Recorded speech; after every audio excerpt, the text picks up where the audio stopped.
and welcome to Textiles and Tea.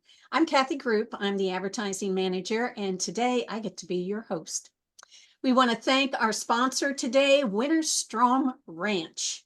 We're excited to have them be a sponsor today. Also, they're going to be at Convergence. You will see them there. So come check them out. They've got some gorgeous fibers that you will love. And we want to welcome them as not only a new sponsor of Textiles and Tea, but also as a vendor at Convergence this summer. As questions, as always, please put your questions in the Q&A and not in the chat. I can kind of see chat, but I miss stuff. So I really want to see your questions. Please put them in the Q&A and we'll get to as many as we can today. I'm so excited to have Nadine Sanders here today. Nadine is not just a weaver, but she's also a quilter, and you will see that in her work today as we talk. She has traveled around the world teaching weaving and quilting. I think she takes more of a spiritual approach to weaving and sees how important that is to what we do in the world and how we are in the world. She has studied it with various people, and she found her own little niche in the area that she likes the best. You can see these beautiful, beautiful artwork. And we're going to talk some about what is the difference between a rug and a wall hanging. And I think that'll be a great question. So we're excited to have her here today. And you can see more of her work here on this bench and this gorgeous poncho. So we're excited to have her here today. How you doing, Nadine? I'm here. Hey. I'm trying to start my video. Do what? There I am. There she is. Yay! I can't get used to Nadine's short hair. To me, Nadine always had long hair, and now she has this gorgeous shortcut. Very cute. As I said to somebody, for $60, you can change your life. Just cut all that hair off. No kidding. No kidding. First of all, what is your favorite tea? My favorite tea. I love chai tea, but I'm really picky because I make it myself. Oh, do you have I make recipe? my own chai tea extract. So not just any chai tea, but I make it myself. So I can just up the ginger, or I can put no sugar in it, or I can put stevia in it, or yeah. So chai, definitely chai. So do you have your own recipe? Oh, like anything, I go online and I find something and then I tweak it until I like it. But if people want it, I can always share it afterwards. I had a good recipe. It was one of those you put it on the stove and keep letting it boil down, and then you add a little bit more and let it boil down. Yeah. So not only did you have wonderful chai, the room smelled great. Yep. Mm-hmm. All right. Can you share with us how you got started in fiber? Yes, I grew up on a farm. And on a farm, there's always fiber because there's always overalls that need mending and clothes that need fixing. And my mother sewed our dresses and our clothes that we wore when we were kids. And my grandmother did embroidery and also was a mender. No one immediate family was a weaver, but it did have a distant relative who wove rag rugs. Yep. But I grew up with my mom sewing clothes, and when she got too busy, I said, "Can you teach me how to sew? Because I want to wear this dress or this top." So she taught me, and I joined 4-H. So 4-H was really the gateway because I had a great sewing leader, and I learned lots and lots of things about sewing, the details. You know, I used to buy Pendleton wool in July. Ooh. So I could sew and tailor jackets for the fashion review, for the fair and everything. But and then I know I wanted to dress my Barbie dolls. So I would use the scraps, you know, double knit, which is kind of back in, but they don't call it that anymore. Double knit was great because you didn't have to sew it. You could just cut it out and then wrap it around your dolls. Yeah, I bet a number of people have done that. Oh, yeah. And then I remember my first quilt was pantyhose. My mother always had pantyhose, nylons. Yeah. And so there was this tradition, when your nylons get runs, of course you wash them, and then you make these little squares and you stuff the squares with pantyhose, old pantyhose. So Really? I made a quilt for my dolls. You Yeah. had your dolls had the good life. Yeah, I think they did. And I think I still have my doll somewhere in a box. But Well, so let me yeah. ask you this. When you made your own clothes, and I feel sorry for people, for kids nowadays, because I think they get grief. Did you get grief that you made your own clothes? I think if I made something now and went to high school in it, I would get grief. Well, I don't remember that, but maybe it's because I was so happy. I felt really good about making my own clothes. So Yeah. I might have gotten grief, but maybe I didn't pay attention to it. I don't See, know. I don't think we would have at our age, back Yeah. then. But Yeah. I don't know that you can I don't know if you can get away with that now. Well, now today, I think Project Runway made a huge difference That's a good point. because you see lots of pictures of teenagers who make their own formal wear for a Yeah. fancy like prom or something. Well, I may be completely wrong. Yeah, and then of course, the decorative mending. I don't think that's quite the word for it, but Right. that's really cool. Matter of fact, I wore a pair of pants on the trail last summer when I was Mhm. backpacking, and I had them patched because I like them, but they're old and they had tears. I couldn't believe how many 20-somethings said, "Oh, I really like your pants." I said, "Thank you." Good for you. Yeah. Well, I know that you are known for Theo Moorman technique. Mm-hmm. And I'm going to break this down into a couple of questions. First of all, Okay. would you give a brief description of what Theo Moorman is for anyone who may not know, and a little bit about who she was? And Mm-hmm. then I want you to talk about what was the attraction of Theo Moorman for you. Okay. You introduced me to Theo Moorman. I want to say that. You Oh, came to great. my guild and I was like blown away. So, Well, here's the thing. Theo Moorman, Moorman, she was a British weaver, and this weave took her name. But she didn't think she invented it. She thinks long ago people were doing something like this. But the basics of Theo Moorman technique the basic is a 4 shaft, and two of the warps are thin and two of the warps are heavier. So two different sizes of warps. And that allows you to inlay on the surface of the fabric. So I call it a variation of plain weave. That makes it sound really approachable because it is. And unlike tapestry, which I love looking at tapestry. I have tried tapestry and it's not for me. It takes a long time to be very highly skilled at tapestry. The Theo Moorman technique, I would say it's not that it's easy, but if you think it's just one more step than doing plain weave, I think it's really approachable, and you can do it on any loom that has 4 shafts. So it's an inlay hmm. technique. You inlay on the surface of the plain weave that you're weaving underneath. It's a variation of plain weave. I guess that's generally. And Theo Moorman herself, during the 20th century, she she taught all over and she became very known for it. And in the 70s, she put out this book. The book that Theo wrote is still available. I know Yarn Barn always has it, and I'm sure some other places do too. And you can learn the Theo Moorman technique. What's different, why I was attracted to it, is that when I first met my friend and mentor, Joyce Harder, I was only a sewer. I was in college. I was doing a video on local artisans. I just happened to shoot the one on the weaver. I'd never seen weaving. I'd never done weaving. Okay, yes, I did those little pot holders, those elastic, they're back.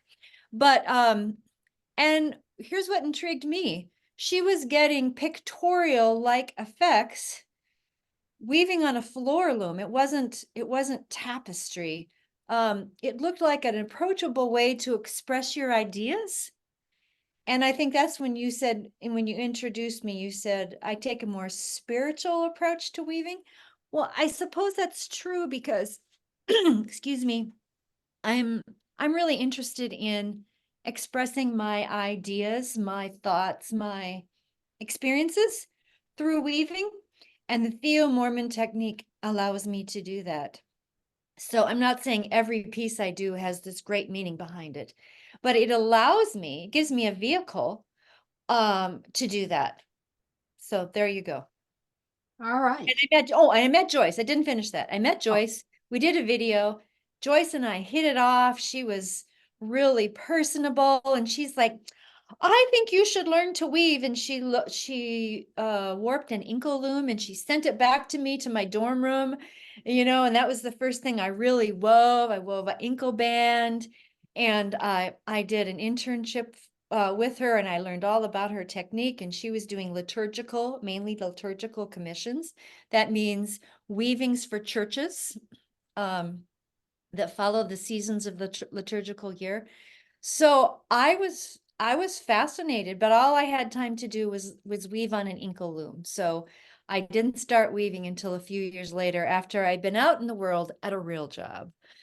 well, first of all, I have to go back to something you just said.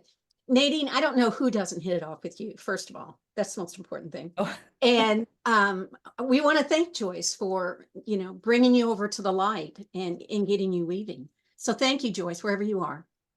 yep. Joyce actually died in 2015. Oh, I'm But sorry. I have weavings of hers. I think of Joyce. I have her picture on my desk right at my computer. I think of her all the time. And so really what my stage of life is now, because now I'm the mature person, I I really, really try and encourage everyone who's a maker of anything to share it. Because you never know, you could turn someone on to their life's passion, or you could just give them this joyous place to go when life is stressful. And that's really what I think I want people to know the most today of anything you asked me. I want people to realize that as makers, we have this thing to do, this way to create, this way to be in the world that I think is super necessary right now. Because when you're making, I think it's really hard to be afraid or stressed. You might be Mhm. frustrated, but you're learning and you're creating something. And I think if everyone knew how to make something, this world could be maybe a little bit different. So, I like that. Well, speaking of your book, yes. I've heard you talk about your own book that you made, and that this here, Joyce Harder. Somebody was asking what's Joyce's last name. Joyce Harder, right there. Um, and this book's a little different. So would you talk about how this is different than, say, Theo's book? Yes. So again, Theo's book, I recommend it. If you're interested in the Mormon technique, check it out of your guild library, or like I said, it's still in print.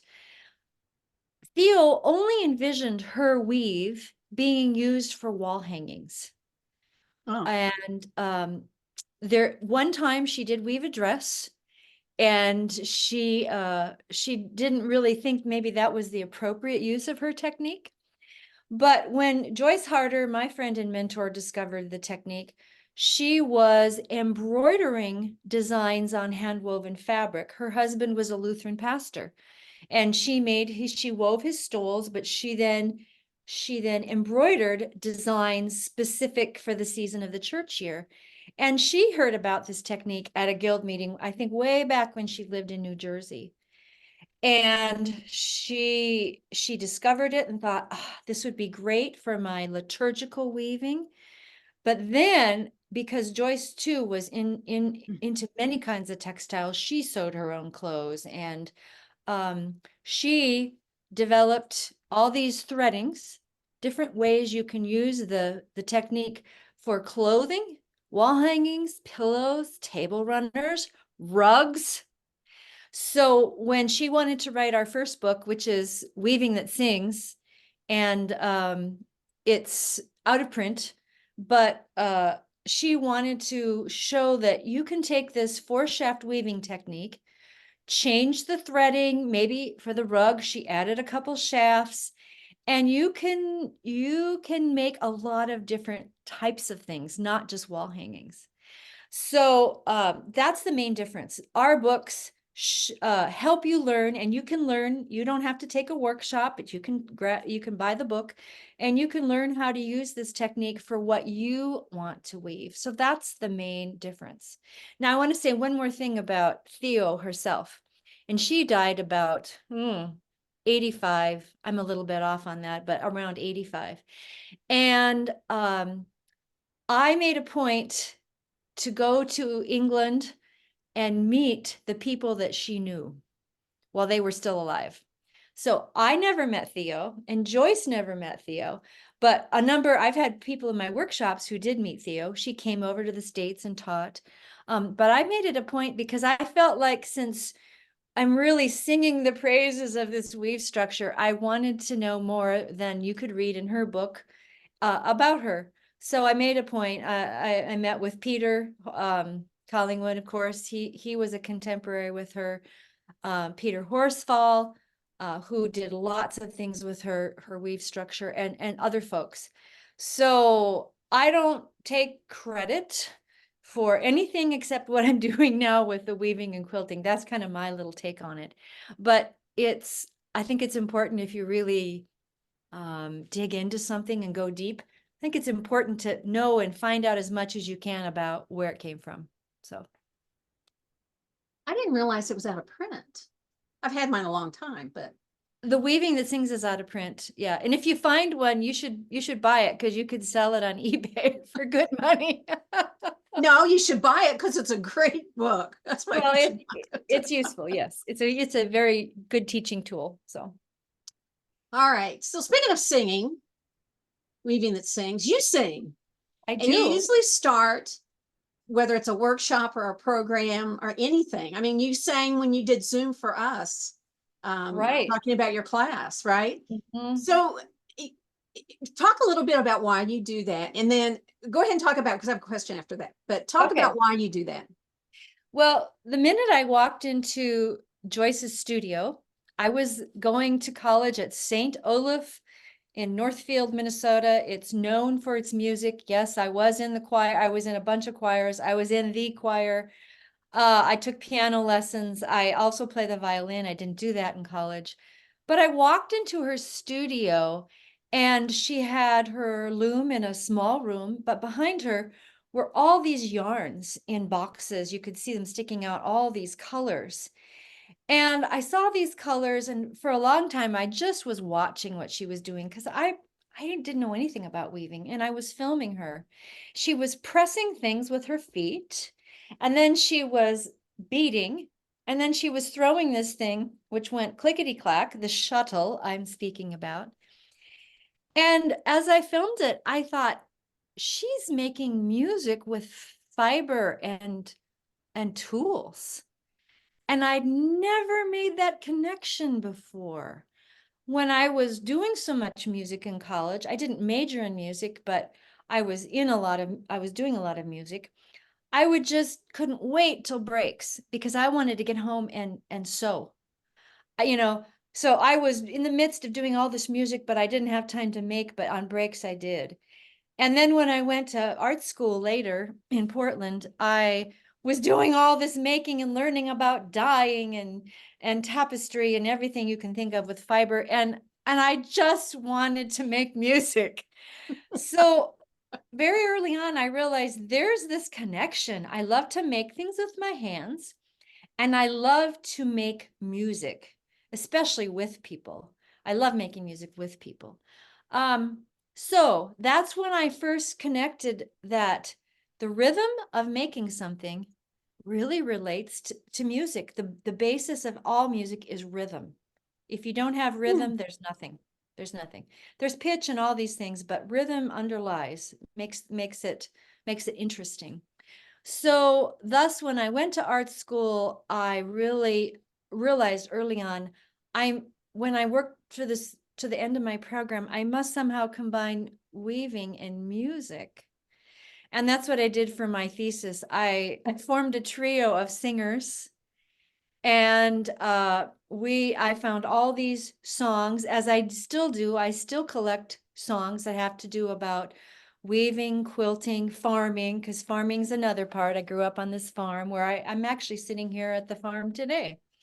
And we did a vocal perform. We did a concert in conjunction with my thesis exhibition. So I say to people, for me, I can't do one without the other.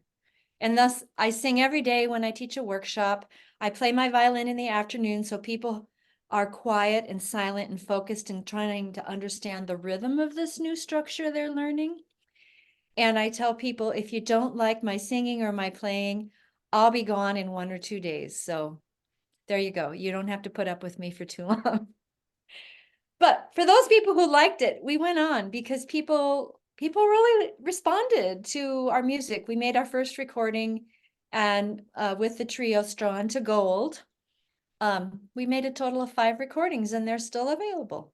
So, Well, you have an incredible voice. thanks. It is a gift from God. It's a gorgeous, gorgeous voice. Thank you. Do you think if I asked you nicely before we leave today, you could sing something maybe? Yeah, but Okay. let's wait for that. Toward the end. Is that okay? That's perfect. Okay. I just didn't want to spring that on you, No, that's fine. That's Okay. fine. I'll always sing.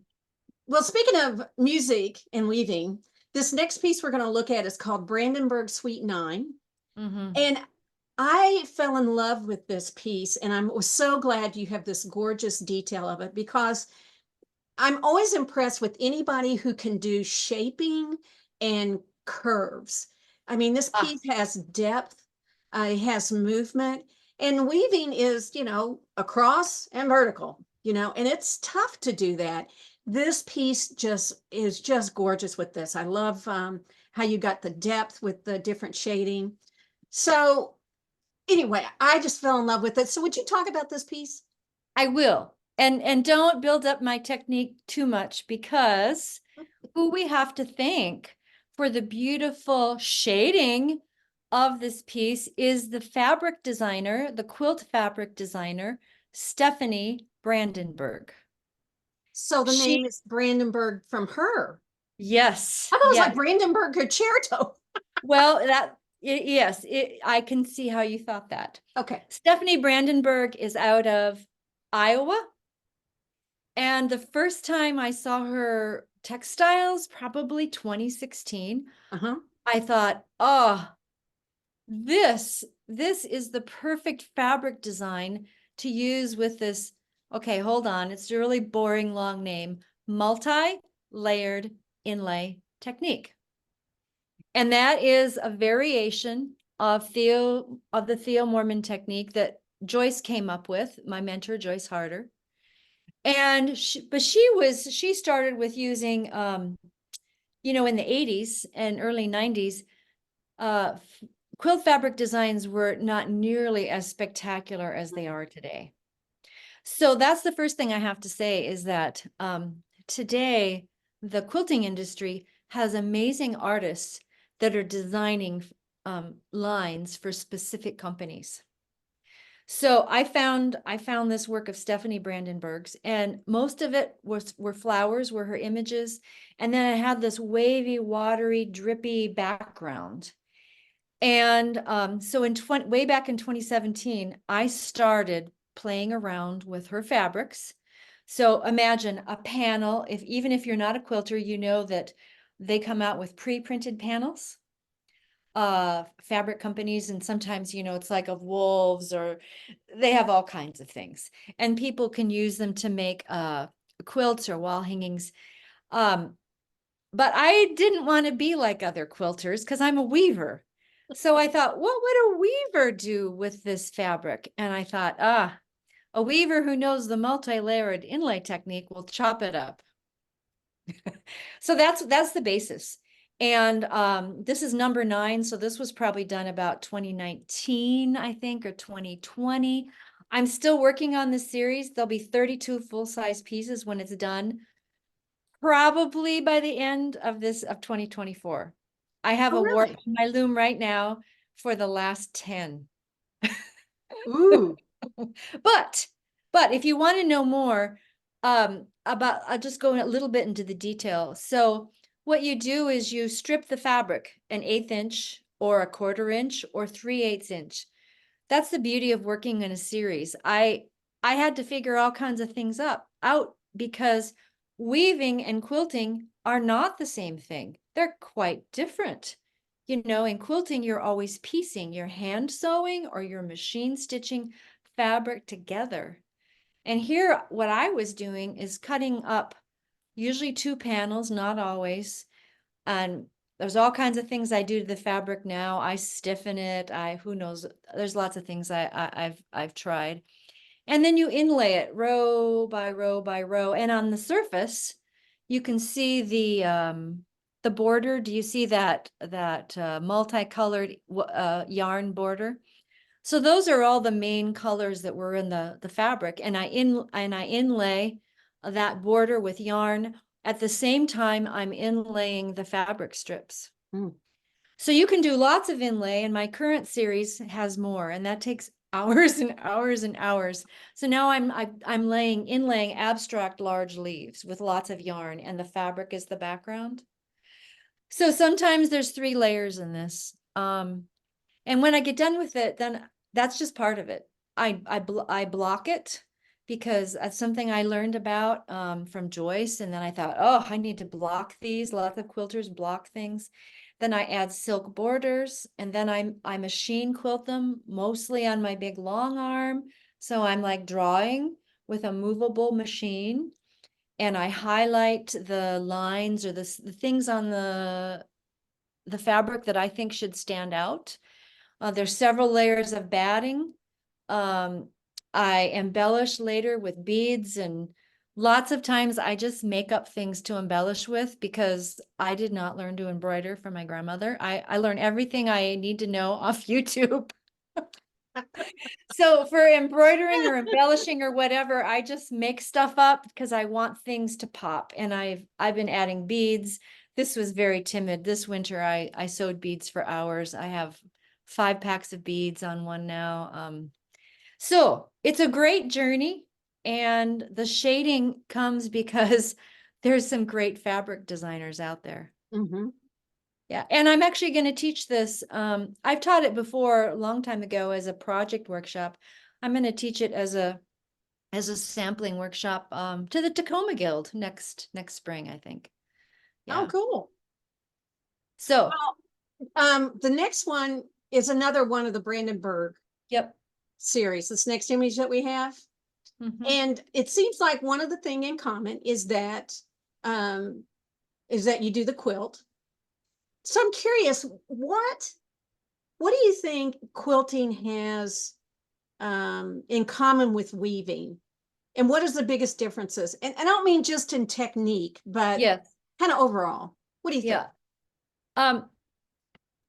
Well, the first thing I'm going to say might sound negative, but it's not in any way. Uh-huh. I'm just saying the reality that the biggest difference between the weaving world right now and the quilting world, and it's been this way for about at least 20 years, Uh-huh. is that there are so many more weavers, so many more quilters, that the quilting industry is always coming up with new products, new things, more advanced machines. Oh, yeah. And yes, the weaving world has too. We didn't have those little amazing jacquard looms 25 years ago, right? But the quilt world is really a moneymaker, you might say. So they're just pushing it all the time because of course, as in anything, they need to make money. Whereas the weaving world also are people who make looms and tools and yarns also need to do that. There just are not yet as many weavers out there. And so that's the biggest difference, is that the quilting world is way larger and have many more opportunities. But when it comes to weaving and quilting, I think both of them, here's what they have in common. To excel at it, you have to put in many, many, many hours. Mm, And I wouldn't, I'm by no means a master weaver. I'm by no means a master quilter. I haven't done either one of them long enough or done enough different kinds. And that's the other thing in common. You know, in weaving, we have so many different structures.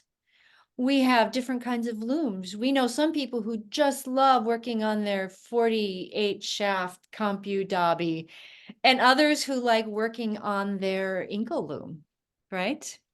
We have some people who just want to do basic structures, plain weaves, twills, uh, and we have others who want to do all these complex things. It's the same in quilting. There's so many different techniques. There's so many different machines these days. There's your home sewing machine, your domestic. There's mounted long arm machines. There's movable. So in that way, there's lots of ways. So people with different interests can clamp onto quilting or weaving, and then find just the niche that fits them. mm-hmm. But What? here's how they're different. Weaving, you're building a fabric, right? You're Mm-hmm. creating fabric, whether you're inlaying or whether you're weaving with yarn or whether you're using wire or who know electronics and anything. You are making something one row at a time. And quilting, you're deconstructing the fabric first. You're chopping it up. Yep. So the fabric has been made by someone else. And then you're chopping it up and you're assembling it in various different ways. So they have different properties, right? So when I get done weaving these, they're often pretty wonky looking, and that's why I block them, right? Mm-hmm. And when quilters, as they're quilting, as they're piecing, they're always ironing or pressing. And that's what helps them achieve this look. So when you combine the two, there's a lot of things to learn. And I have to say, there are a lot of you out there because Convergence back 2022, where were we? We were in Tennessee. And I couldn't believe all the people that came to my seminar, and they're all interested or are combining hand woven fabric with quilts in many different ways. And what I'm doing here is just one way. It's not there's many ways to do it. So I'm kind of excited because when you take one or more passions and combine them, you're going to come up with something probably pretty unique. Mm. Yeah. Well, we're always, especially here in the office, but at guilds and stuff, we're always wondering, how do we bridge the gap with quilters? Like my guild goes to Original Sewing and Quilt Show every year, and we Mhm. demo and meet people there. And we Mhm. find folks who are like, oh my gosh, I've always wanted to do this, that kind of thing. Mhm. But how, you talk about that bridge. How do we find that bridge to do more together? Mhm. Bring them over to the light. Yeah, there's many different quilting magazines and online places to go to look. And not always, but quite often you'll run across quilters who are weaving fabrics, but more like with a pin loom, or they're doing some simple over under interlacements. And I think the key is the more quilters see that in magazines and it shows, especially. Mm-hmm. And I'll have to admit, the Japanese quilters are my favorite quilters in the world. They're doing amazing things. And I have seen a quilt just last year at a big international show that had some weaving in one of the Japanese quilts.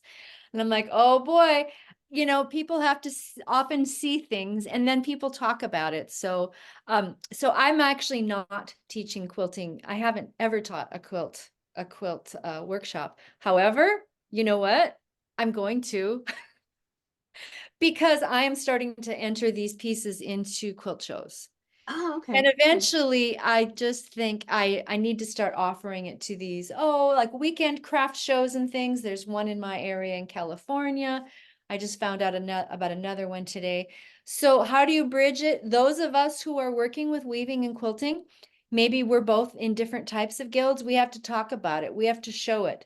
Because when I first started showing these weavings to the quilt guild I was in, they Mm-hmm. all just kind of sat there and didn't know what to ask. They didn't understand.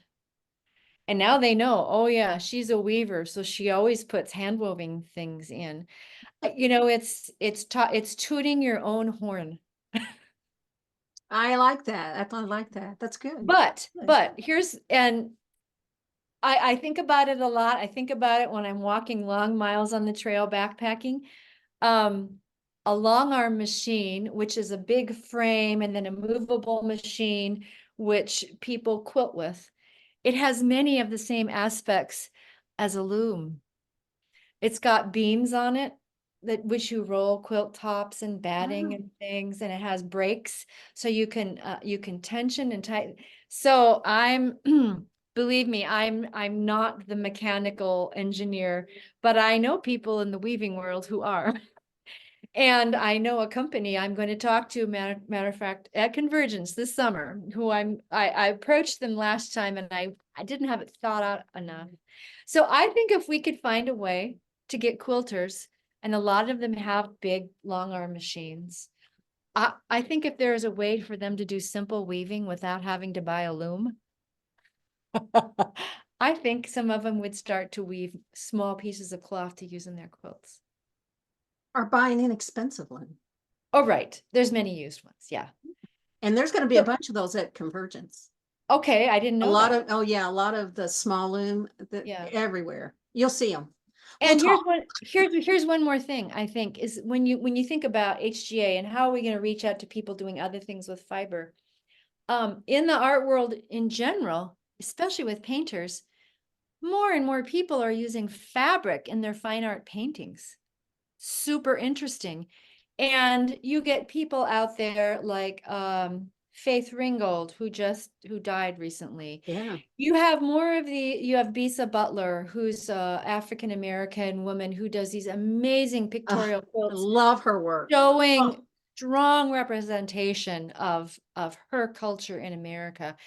So as the fine art world picks up on people who aren't just doing painting or sculpture just with traditional fine art materials, that helps. But it's a long process. Theo Moorman was trying to do this in the 50s, mhm. elevating weaving to an art form. Well, So making connections. well, I didn't mean to interrupt you. I just got so excited because this Yeah. leads us into our very next question because Okay. I thought about this when I saw your work, and it is about rugs, and we're going to show an image of the Celtic Okay. twist, Yeah. and it's on the top, and the top left is one side of the rug, and believe it or not, the other side, right, the one on the right is just the back, right? Yeah. It's amazing that that's the same rug. And then below is the blue intersections. So Right. my question is, I mean, if I had these, I don't know that I could walk on them. I think I would have to put it up on the wall. So what I want to know from you is there's that fine line between art and craft. Mhm. Where is your definition or your thoughts on that? Do we have 5 hours? Oh, go ahead.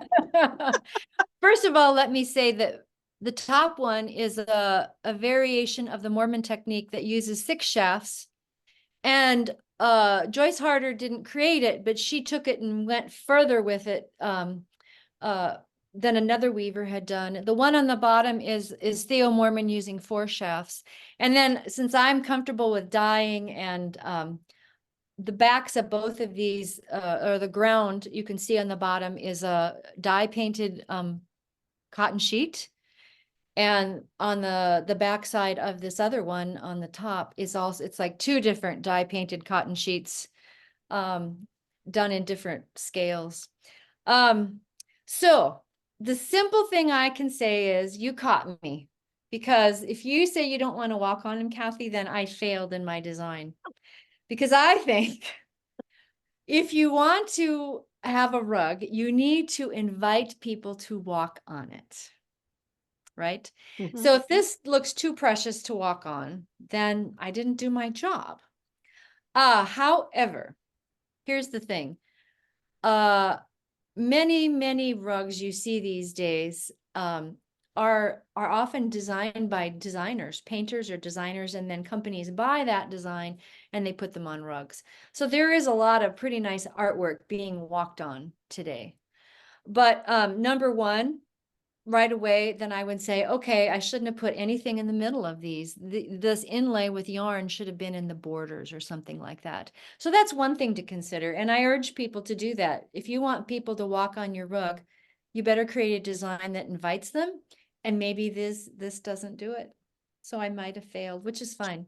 That's how I learned. That's a As good far as failure. art and craft, that's as individual as the people who make all the art and craft, you know. And had I not gone to, I did go to art school, because when I decided after my first job out of college, which was a youth and a music director at a church, I decided I really wanted to go learn more about this weaving. I knew I needed, because I didn't have any art background. I made stuff, but I didn't know about color theory. I didn't know about drawing. So I just said, I need to learn a lot. So I went to a school, Oregon College of Arts and Crafts, it was called then, Oregon School of Arts and Crafts. It was a kind of like the folk schools in the South, but this was a certificate program. I went 3 years. And I'll have to admit, I struggled myself. You know, right away we started having to critique, and I thought, oh, I don't have the language to critique my classmates' drawing projects or whatever it was. And yet it's a language you learn. So at some point I thought, oh, I don't ever think I want to call myself an artist.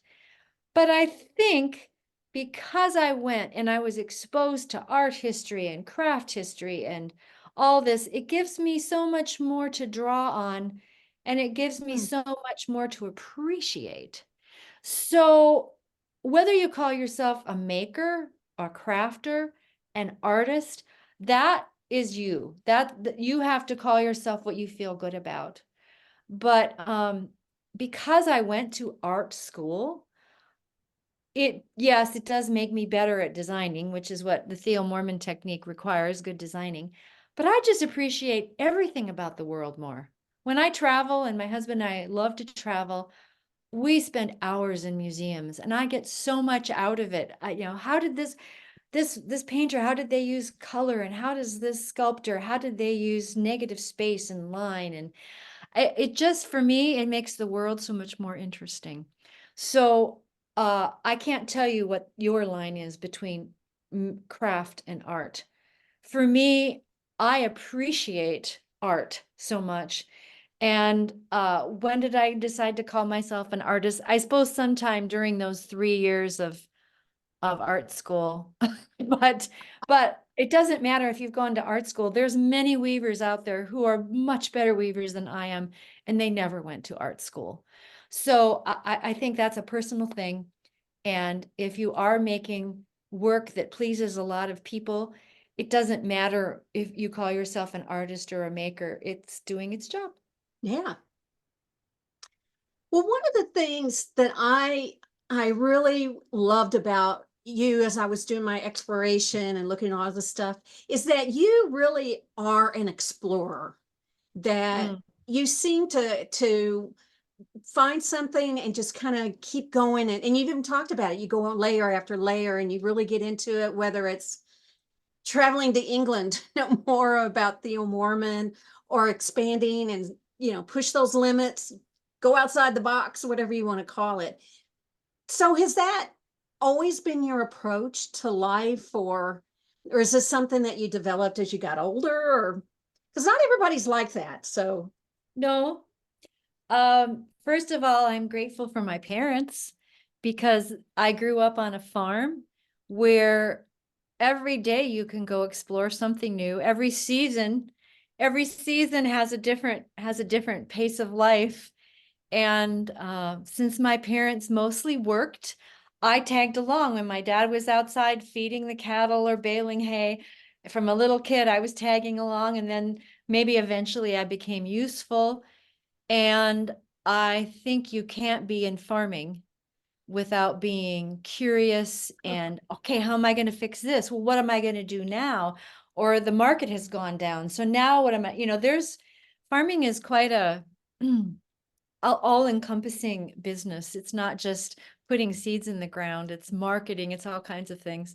So I suppose I grew up in this atmosphere, which showed me that you have to be able to approach the world every day and problem solve with Right. with the things you have on hand. Yeah. And then I think the other thing that's really important is that I went to a rural school district, rural Minnesota. We had good education Mm. and I had good teachers. And I wasn't always willing to ask questions, but eventually I learned the way you learn is you keep asking questions and you ask more questions. And so I was just lucky that I grew up with good education, and my mother was a teacher. So she was always showing me, be curious, ask questions, learn something new. So I While you're think, talking, I want to bring up the oh black yeah, scarf, black oh yeah, magic. Um, because I just thought this is you. This is so you that you have to do it a little different than, here. I just thought this was so cool that the way you did this one. Not right. to cut Well, you off, but I wanted people to see this while you talked. yeah, Joyce hadn't, Joyce used the Theo Moorman technique in lots of things, but she'd never made a scarf.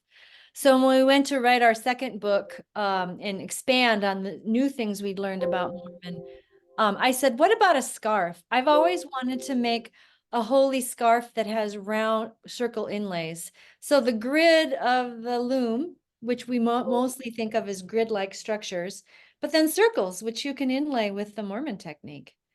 So there you go. That's great. A square, That's great. a square peg and a round hole. That's kind of like the idea of the scarf. So what's next for you? You're a busy That's, woman. What's next for you? I haven't led a tour to Scotland since 2019. Well, that's, I think, the first question. When are you doing another tour to Scotland? I just redid my website and I said, if a group of at least 6 people are interested, I'll dive in. And I think there is such perhaps a group. Probably spring of 2025. As someone called me today and said, "Oh, how can I learn about going to Scotland?" I said, "You have to wait until after tea and textiles." No, Because you heard it here first, folks. yeah, I'm gonna start. Things have changed with COVID, and so I'm gonna be changing. I'm gonna have to change a lot of things that I did before COVID because some people places that I stayed, aren't anymore, or so Oh, yeah, wow. so I think I'm gonna go back to that. And here's why I lead tours to Scotland, because I accompanied a visually impaired musician to Scotland in 1997. I was his seeing eye person, and I hope I don't offend anyone. That's my little joke. He laughs when I say it.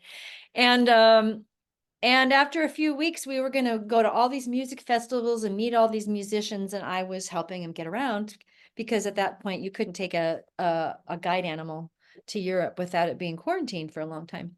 Oh, wow. He had some emergencies come up in his life. He had to go home. So I spent the rest of the summer going around Scotland, meeting and finding fiber artists. And I just met such wonderful people. I thought, I want other people to meet these people. So 10 years later, that happened. Now, what's the original question you asked me? What's next? Okay, so going back to maybe do tours. And then, as I said, I want to finish this big body of work. And then I will, once it's all photographed, I will start putting it out to galleries. I'd like to have 2, maybe 3 shows with the work as a whole entire body of work. I'd even love it better if I could get the original artwork, the Stephanie Brandenburg. And I'm working on connecting with her. I'd love to have a show with her original artwork where the fabrics came from. Yeah, I think it's time. I'm 60. I think it's time to have an exhibition. But then, as I said to my husband, oh, I've just got to get this series done this year. He says, well, why? I said, I'm ready to go on and try new stuff. So I don't know exactly what that's going to be with weaving. What are you doing Probably, this summer? oh my gosh, there's this thing called convergence. Oh, I've heard of that. Yeah, I get to go to convergence. Oh, I should put in a pitch. I know there's folks who've signed up, and I would want more people to sign up, because I need my participants. We're going to be talking about different ways of finishing fabrics. And I don't want to use my fabrics as the hands-on, because this is a hands-on seminar. We want to walk fabric that you out there have woven, and we want to block something that you have woven. So that's another thing. I'll be contacting those of you who've already signed up, but we're going to do hands-on experiential learning in this seminar with finishing techniques. Yeah, so that's one of the things I'm doing. I'm also backpacking a lot this summer. So that I need that. I need that to purge all the junk in there, and then I get lots of energy to go back into the studio in the fall. So that's what I'm up to. Do we have time for a song? Oh, I always have time for a song. Okay. Well, I got to thinking when you said, how did I put the weaving and the music together? Before I even decided I should go to art school to learn all these things about color and drawing and things, I worked at a retreat center up in the mountains of Washington in the Cascades. And we had speakers and musicians and artists come to the village. And Linda Allen came. She's a singer-songwriter from Bellingham, Washington. And I was working, one of my volunteer jobs there was to help with recording and sound for these programs that artists gave. And she found out I was a singer, and she says, "Oh, could you sing harmony to this chorus with me?" It was a round. I said, "Oh, sure." So I'll just sing a little bit of it. It's called Weaving and Quilting. And in this case, she was talking about weavers of baskets, native baskets, native peoples, native makers in Washington state, and comparing them to the people who came across to the Northwest in the westward migration and brought quilts and did handwork and things like that. So she was talking about these two different cultures, the settlers and the native peoples, and how weaving and quilting combined as she told their stories. It starts like this. My grandmother's hands wove with cedar and bare grass. Into this fine basket I hold in my hands, to hold bitter root, chemist fern, tiger lily, blackberries, cranberries, gifts from the land. Then I'll skip a verse. My grandmother's hands worked with bright colored fabrics taken from dresses she wore long ago. With fine cotton thread and the finest of needles, weaving my memories in patterns she'd sew. Salmon gill, trail of eel, flowers and deer, weaving the lives of our ancestors near. Lone Star log cabin basket design, weaving and quilting our stories entwine. That's beautiful. That's beautiful. That is so good. I love So your. that song, that song is so important. Thank you, Linda Allen. Well, we are running out of time. Okay. I want to hit a couple of questions. All right. I think Mandy has found, somebody asked about what's the name of the Theo Moorman book. And I think Mandy's putting that up right now. Well, Theo's book herself is Theo Moorman, Weaving as an Art Form. Good. Mandy's just put that up. So that's up for whoever was asking about that. And we're going to put up Nadine's website in just a minute. Oh, somebody wanted to know what are the sizes, and I didn't even think to ask that, of the Brandenburg pieces. That series you're doing, how big are those? Yeah, a lot of them are square or rectangle. Let's say between maybe the smallest 24 by 24. The ones I'm working on finishing right now are maybe like as big as 42 by 26. So they range, they're wall hanging size, but I'd say small as 24 by 24, is large right now as yeah, like maybe 27 by 42. Yeah. Okay. Um, This is, hello, Nadine from Lake Superior. What are the layers of the flower pieces, the quilt backing, the yarn border, and then the inlay flower? Oh my God, there's 6 questions here. Mary, you're killing me. What is the quilt backing? Let's start one by one. Okay, so on all these pieces, the backing itself, I'm using a black rayon fabric Uh-huh. that I buy by the bolt now because I use so much of it. And I don't think it's Alexander Henry, but it's a quilt fabric company, but I use 100% rayon. It's just wonderful to work with. The batting, most of them now I use 2 battings, a cotton batting and a wool batting together. Okay. And then the warp and the weft you never see. So I use lots of yarns that you wouldn't believe I'm using because it's all covered up by yarn inlay and fabric inlay. Yeah. This is from Sue Garber. What is your go-to genre of music for your violin playing or song playing? That's easy. Right now it's Scottish There you because go. half of the year I'm in near the Bay Area in California, and I'm part of the San Francisco Scottish Fiddlers. But I just love folk music of all types. I was trained classically, so I have that sensibility, but I just love all kinds of folk musics from many different cultures. Well, we have to stop. And I know we didn't get all the questions, but we could just talk forever. This has been so much fun. Thank It you for was the fun. song. We got a lot of thank yous from the folks saying thank you so much for the song. And I want to tell folks that I'd be happy to answer questions if they just want to email me. There you go. And thank you so much for signing in. My goodness, you have plenty of good things to do, and thanks for spending your time with us today. Thank you. Now, can they get to your website? I mean, your email from your website? Yes. Okay, so Yes. we have Nadine's website up right now, thesingingweaver.com. Mhm. Go check it out. There's all kinds of good stuff there. You can find out about, you can email her and find out about the tours, about all these questions that you have, and find out more about Nadine. You will see her this summer. Aren't you excited to take her class? So wherever you happen to be, if you can catch a Nadine Sanders class, do it. It's wonderful.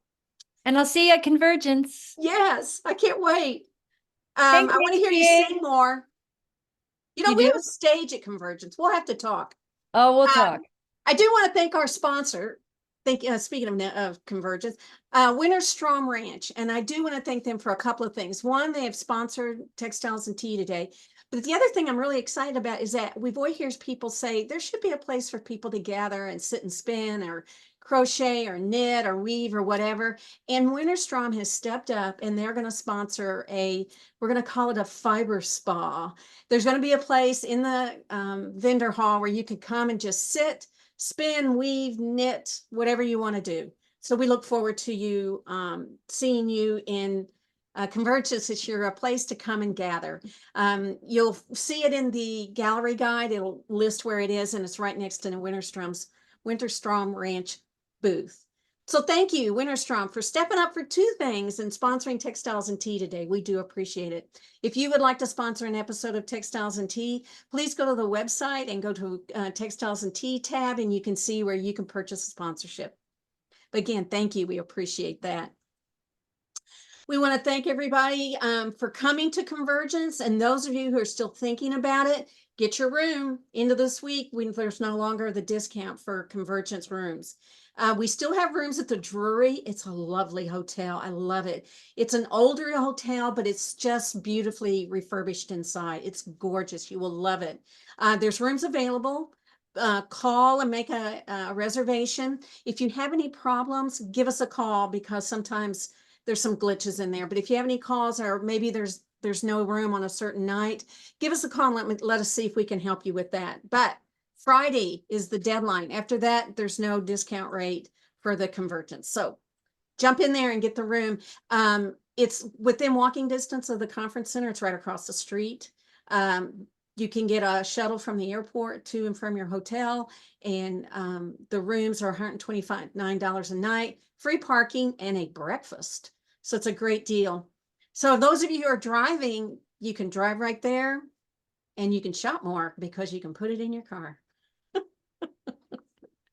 So if you haven't heard about the decorative shuttle contest, this is sponsored by Handy Woman Shop. If you haven't seen Handy Woman Shop, you should need to check that out. She makes beautiful things. So it's kind of appropriate that she's sponsoring these decorative shuttles. This is so much for the participant, and it's so much fun for the spectator. Get one of your shuttles. It doesn't have to be an old one. I have a couple that have seen better days. I'm going to try to decorate it, come up with a theme. You can do it with people. Last time our winners were 2 people, and they came up with this gorgeous shuttles. So come join us at Convergence. It's so much fun to see how creative people can be with these shuttles. If you want more information, it's on the website underneath the Convergence information at wespendie.org. Thank you again, Handy Woman Shop. We appreciate that. We also appreciate everybody who's donated and bought a membership. That money goes toward giving us the opportunity to do more programming like this. So thank you all for doing that. If you've missed an episode, you can watch it on HGA Facebook, or you can watch it on YouTube. And I hope you have a wonderful week this week. We're excited because next week we have Tahaba Natan. She's an American Indian weaver, and her work is amazing. We look forward to talking with her. Thank you all so much, and happy tea.